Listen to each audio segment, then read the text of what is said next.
नमस्कार दोस्तों, जैसे करके आप लोगों को मालूम है कि हमारी अपाची आरटीआर बहुत ज़्यादा झटका ले रही है, बहुत ज़्यादा झटका ले रही है।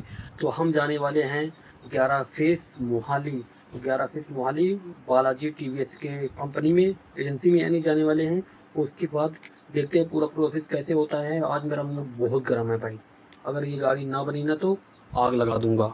ये देखिए हमारी टीवीएस अपाची यहाँ पे खड़ी हुई है, बहुत परेशान करके रखा, बहुत ज़्यादा मतलब गाइस। तो फटाफट चलते हैं और गाड़ी निकालते कमरे के बाहर।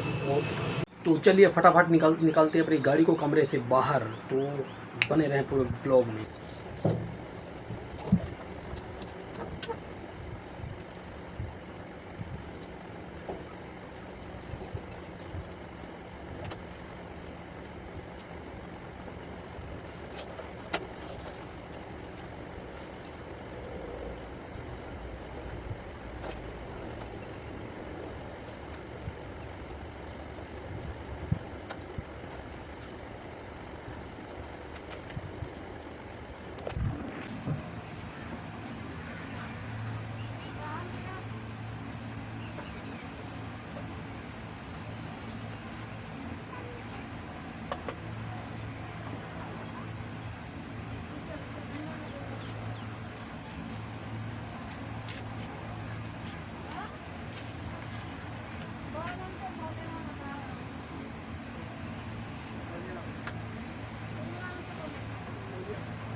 फाइनली दोस्तों मैं आ गया हूँ एजेंसी और देखते हैं पूरा प्रोसेस क्या होता है। देखते हैं भी कहाँ पे सारे मैकेनिक गए हैं और नीचे पहले बातचीत करके आते हैं, फिर देखते हैं इसका क्या रिस्पॉन्स देते हैं हमें। तो चलिए बने रहें पूरे व्लॉग में, आप लोगों को पूरे वीडियो में देखने को मिलेगा।